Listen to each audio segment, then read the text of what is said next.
Hi everyone, अब बात करने वाले हैं पीएचपी के अंदर स्ट्रिंग्स और स्ट्रिंग ऑपरेटर्स के बारे में। सबसे पहले मैं आपको ये बताऊंगा स्ट्रिंग होती क्या है, देन बात करेंगे कि स्ट्रिंग्स के साथ आप वेरिएबल्स को कैसे यूज कर सकते हो। मान लो आपको एक स्ट्रिंग डिस्प्ले करवानी है या फिर किसी भी तरीके से स्ट्रिंग यूज करनी है, तो उसके अंदर और उसके साथ वेरिएबल्स आप कैसे यूज कर सकते हो उसके बारे में बात करेंगे।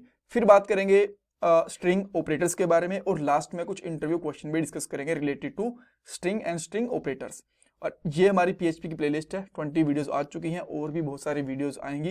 हर एक टॉपिक के साथ में हम लोगों ने इंटरव्यू क्वेश्चन भी कवर करे हैं, सो आपकी जॉब के अंदर भी हेल्प हो। और इस प्लेलिस्ट का लिंक आपको डिस्क्रिप्शन बॉक्स में मिल जाएगा।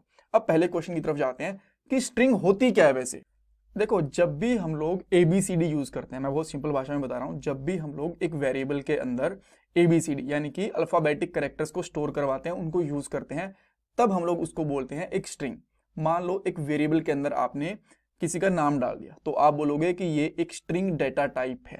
डेटा टाइप स्ट्रिंग क्यों है? बिकॉज उस वेरिएबल के अंदर जो डेटा है उसकी टाइप हो गई स्ट्रिंग। ऑलराइट, अगर आपने एक वेरिएबल के अंदर डाला है 10 और उसके दोनों साइड में कोट्स डाले हैं, ठीक है, सिंगल कोट्स डबल कोट्स डाले हैं, तो भी वो एक स्ट्रिंग है। और अगर आपने एक वेरिएबल के अंदर लिया है 10, उसके अंदर कोई भी कोट्स या डबल कोट्स नहीं है, तो वो स्ट्रिंग नहीं है, तो वो एक न्यूमेरिक वैल्यू है। ऑलराइट, और भी हम लोग डिस्कस करेंगे, ये मैंने थ्योरेटिकल पार्ट बताया आपको। सो यहाँ पे मैं क्या करता हूँ, एक फाइल बना लेता हूँ जिसका नाम यहाँ पे रखता हूँ string.php, राइट। और इसके अंदर मैं यहाँ पे एक PHP का टैग लूंगा। अच्छा, एक चीज और, आप में भी सोच रहे होगे कि मैं स्ट्रिंग और स्ट्रिंग ऑपरेटर्स को एक साथ क्यों पढ़ा रहा हूँ। बिकॉज स्ट्रिंग के अंदर 2 ही ऑपरेटर्स होते हैं और बहुत जल्दी क्विक, तो 1-2 मिनट की वीडियो बनती तो वो मुझे लगा कि ठीक है, स्ट्रिंग वाले टॉपिक को भी साथ में कवर कर देते हैं, राइट, बिकॉज दोनों छोटे छोटे टॉपिक हैं। तो मैं यहाँ पे लेता हूँ एक वेरिएबल, लेट्स से नेम। अब इसके अंदर मैं कुछ भी डालता हूँ, मैंने डाला अनिल सिद्धू, तो जहां पे भी मैंने ये कोट्स यूज कर लिया ना, ये वाले, तो वो है हमारा एक स्ट्रिंग टाइप का वेरिएबल, और इसकी डेटा टाइप क्या होगी? स्ट्रिंग, बिकॉज इसके अंदर जो डेटा है वो स्ट्रिंग टाइप का है। सो ये एक एग्जांपल हो गया। देन मैं आपको एक और एग्जांपल देके दिखाता हूँ। मैं यहाँ पे str1 ऐसे लेके ऐसे लेता हूँ। सो मैंने यहाँ पे लिया str1 और इसके अंदर मैं डालता हूँ यहाँ पे सिंगल कोट्स के साथ में, जैसे कि पीटर, ठीक है, तो ये भी एक स्ट्रिंग है। अब मैं एक और str लेता हूँ, इसके अंदर मैंने यहाँ पे डाला पहले 10, तो ये एक स्ट्रिंग नहीं है बिकॉज इसमें कोई कोट्स नहीं है, राइट। अब इसका मतलब ये नहीं है कि आप ऐसे लिख दोगे तो स्ट्रिंग नहीं है, तो ये तो एक इनवैलिड कैरेक्टर हो जाएगा, राइट। न्यूमेरिक कैरेक्टर आप ऐसे लिख सकते हो, ठीक है, बट अगर आप ऐसे लिखोगे तो ये माना जाएगा कि कोई ना कोई कांस्टेंट है, सो वहां पे तो आपको एरर मिलेगा। तो ये एक न्यूमेरिक वैल्यू है, बट अगर आप इस तरीके से इसको कोट्स के अंदर लोगे तो ये भी एक स्ट्रिंग वैल्यू बन जाएगी। स्ट्रिंग के अंदर ऐसा नहीं है कि आप 1-2 कैरेक्टर्स ही यूज करते हो, आप इसके अंदर कुछ लेंथी वैल्यू भी कैलकुलेट कर सकते हो, लिख सकते हो, जैसे कि मैं यहाँ पे लिख देता हूँ माई नेम इज अनिल सिद्धू, इस तरीके से, ठीक है, तो ये भी आप स्ट्रिंग ले सकते हो। सो ये हमारी होगी बेसिकली स्ट्रिंग डेटा टाइप। अब हम लोग बात करने वाले हैं कि स्ट्रिंग के साथ में वेरिएबल्स कैसे यूज कर सकते हैं, उसको देखते हैं हम लोग, ठीक है। तो सबसे पहले मैं क्या करता हूँ, मैंने यहाँ पे एक नेम लिया एंड देन मैं यहाँ पे लिखता हूँ एक और, अच्छा, मैं सिंपली एक एको करवाता हूँ पहले, राइट, और यहाँ पे लिखता हूँ नेम। तो सिंपल सी बात है, यहाँ पे अनिल सिद्धू आ गया, राइट। अब मैं यहाँ पे आता हूँ और स्ट्रिंग वाले की फाइल के अंदर जाऊंगा और मुझे यहाँ पे आउटपुट दिख गया अनिल सिद्धू। ये बहुत सिंपल है, हमें पता है, बहुत बार कर चुके हैं। अब मान लो मैं लिखना चाहता हूँ माई नेम इज अनिल सिद्धू, तो देन मैं किस तरीके से लिख सकता हूँ? देखो, मैं 2-3 तरीके होते हैं। एक तरीका तो होता है ऐसे लिख सकता हूँ, माई नेम इज अनिल सिद्धू, ठीक है, यहाँ पे थोड़ा स्पेस दूंगा और यहाँ पे डॉट लगा दूंगा। डॉट क्या करेगा? इसको ऐड कर देगा। ये हमारा एक ऑपरेटर होता है, डॉट ऑपरेटर होता है, ठीक है, बट इसके बारे में बाद में बात करूंगा। तो अगर आप डॉट लगा दोगे तो आप लोग एक वेरिएबल को और स्ट्रिंग को जोड़ पाओगे और आप देख सकते हो ये हमारा आउटपुट आ गया, राइट। अब एक तो ये तरीका है। अगर आप डायरेक्टली ऐसे भी लिखना चाहते हो ना, इसको भी मैं हटा देता हूँ, $नेम, तो ये भी काम करेगा। वैसे ये भी देखो प्रॉपरली काम कर रहा है, कोई दिक्कत नहीं है इसके अंदर, ठीक है। बट अगर आप इसकी जगह पे यहाँ पे सिंगल कोट्स लगा दोगे इस तरीके से एंड देन उसके अंदर $A रखोगे ना, इस तरीके से, तो ये काम नहीं करेगा। सिंगल कोट्स के साथ आप लोग डायरेक्टली स्ट्रिंग के अंदर इस तरीके से वेरिएबल नहीं डाल सकते, तो आपको यहाँ पे $नेम लिख देगा।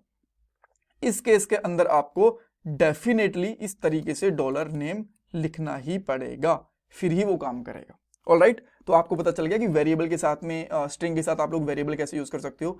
अगर आपके पास डबल कोट्स है यूज कर रहे हो तो आप डेफिनेटली इसके अंदर ही वेरिएबल को यूज कर सकते हो। सिंगल कोट से तो आप डॉट ऑपरेटर का यूज कर सकते हो, ये ऑपरेटर होता है। अभी जस्ट 1 मिनट बाद मैं आपको इसको डिटेल में बताऊंगा अभी, ठीक है। तो हम लोगों ने ये दोनों चीजें देख ली, अब बात करते हैं ऑपरेटर्स के बारे में। यहाँ पे बेसिकली हमारे पास 2 ऑपरेटर होते हैं, एक होता है हमारे पास डॉट और एक होता है हमारे पास डॉट असाइनमेंट ऑपरेटर, ठीक है। अब असाइनमेंट ऑपरेटर क्या है उसके बारे में आपको बताऊंगा, बट डॉट ऑपरेटर आपने यहां पे देख लिया। इसके साथ ऐसा नहीं है, जैसे कि अगर हम लोग इसको फिर से चेक करते हैं तो हमें आउटपुट दिख रही है, राइट। तो ये हमारा एक डॉट ऑपरेटर है कि एक स्ट्रिंग को और वेरिएबल को जोड़ सकता है। और ऐसा नहीं है कि स्ट्रिंग और वेरिएबल को, 2 स्ट्रिंग को 2 वेरिएबल को भी जोड़ सकता है। जैसे कि मैंने यहाँ पे क्या करा, सिंपली मैं एक और वेरिएबल लेता हूं, माई नेम, और यहाँ पे लिख दिया माई एज, और यहाँ पे लिख दिया मैंने 29, इस तरीके से लिख दिया, ठीक है। तो अब मैं यहाँ पे सिंपली लिख सकता हूँ डॉलर, सिंगल कोट्स यूज करूंगा, अदरवाइज डबल कोट्स के अंदर तो आप डायरेक्टली ऐसे लिख ही सकते हो, राइट। तो मैं यहाँ पे लिखूंगा माई नेम इज, और यहाँ पे लिखूंगा dot operator, then dollar name, इस तरीके से। तो ये हो गया हमारा एक ऑपरेटर, राइट, एक स्ट्रिंग होगी। उसके बाद में मैं सिंपली यहाँ पे कोट्स नहीं डालना आपको, लास्ट में सेमीकोलन्स नहीं डालने, सॉरी। एंड देन आप यहाँ पे लिखोगे फिर से डॉट, और यहाँ पे लिखोगे कोट्स के अंदर एंड माई एज इज, और यहाँ पे डाल सकते हो आप डॉट डॉलर एज, राइट, और लास्ट में सेमीकोलन लगा सकते हो। देन आप यहाँ पे देख सकते हो माई name is Anil Sidhu and, और यहाँ पे अगर आपको स्पेस देना है तो थोड़ा सा यहाँ पे स्पेस ऐड कर लो, एंड हियर वी गो। सो इस तरीके से हम लोग, ये हमारा कंकैटिनेट ऑपरेटर होता है, जिसको डॉट ऑपरेटर भी बोल देते हैं, कंकैटिनेट ऑपरेटर भी बोल देते हैं, ये है, राइट।